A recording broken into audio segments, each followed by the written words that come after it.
A automutilação é exclusiva do borderline.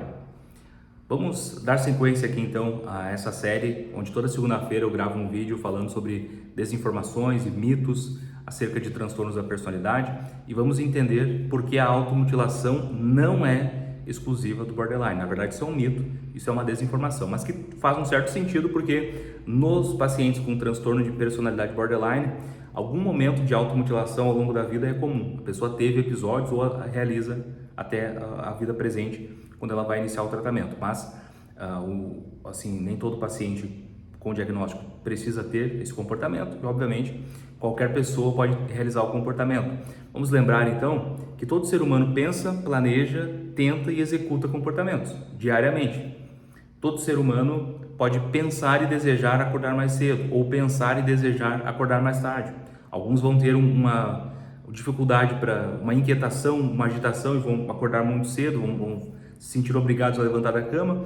Outros vão tentar acordar mais cedo, mas têm uma necessidade prolongada de sono, têm uma dificuldade de iniciar o sono à noite, ficam letárgicos na parte da manhã e não conseguem acordar cedo, enfim, mas planejaram, tentaram e não conseguiram executar ou tiveram motivações. O paciente pode pensar sobre ter foco em leitura, sobre ter foco em alguma tarefa, pode planejar, pode criar uma estratégia, pode tentar, mas o cérebro dele pode ter a atenção muito dividida, o pensamento muito acelerado, um estado de euforia, um estado de agitação, ele não consegue focar. E o outro paciente pode tentar e conseguir fazer isso. Então, assim, perceba que o paciente ter ou não um comportamento, ter ou não uma característica, não é uma situação decisiva para um diagnóstico.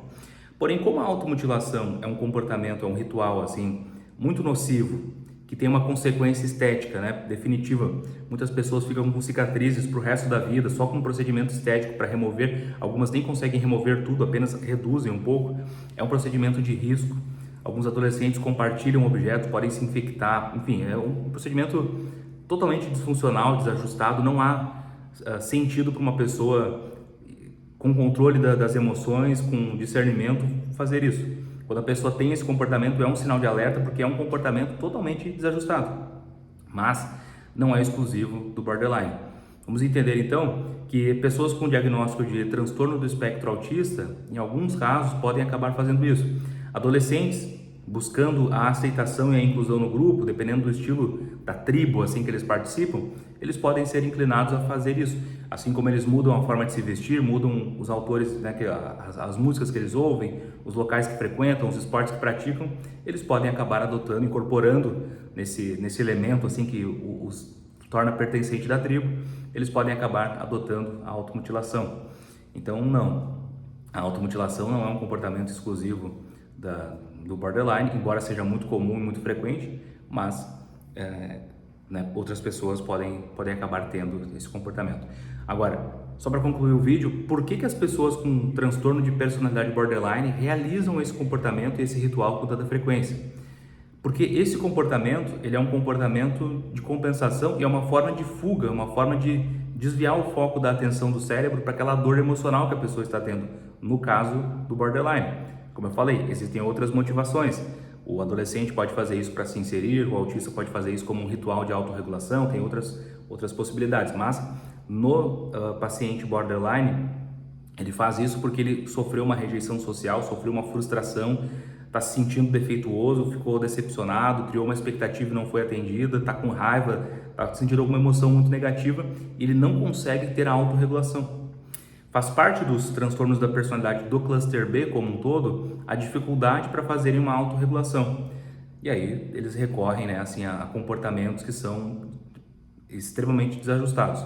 No caso do borderline, pode ter o comportamento de explodir, de agressividade, pode ter a automutilação, pode ter o uso de drogas ou bebida ou alguma coisa, algum comportamento impulsivo, sendo que a automutilação é frequente em casos assim onde a pessoa está mais desajustada e sofre uma rejeição social, uma traição, alguma coisa assim, certo? Então, essas são algumas orientações, assim, algumas considerações aqui sobre isso.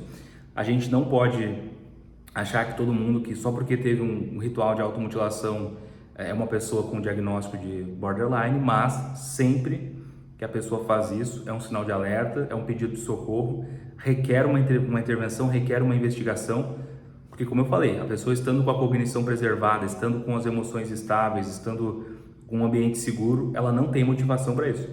Mesmo que ela planeje, mesmo que ela pense, a pessoa estando equilibrada e com discernimento, ela vai frear esse impulso, ela vai racionalizar, ela vai ter o discernimento para entender que aquilo não faz sentido, que aquilo não é agradável, ou até mesmo para pensar nas consequências de longo prazo, como por exemplo a cicatriz, como por exemplo o risco de ter algum problema, o risco de se contaminar, o risco de, acabar se cortando muito profundamente. Então, isso acontece. Mas eu queria ouvir de vocês, se vocês já ouviram alguém falar que a automutilação ela é exclusiva de borderline, ou que algum outro mito, alguma outra consideração sobre esse diagnóstico, podem deixar aqui nos comentários que eu vou interagindo com vocês. Eu vou deixar aqui ao final do vídeo também 2 outros mitos para vocês assistirem depois. Pode complementar aí essa curiosidade sobre transtornos da personalidade. Certo, gente? Obrigado pela atenção e até o próximo vídeo.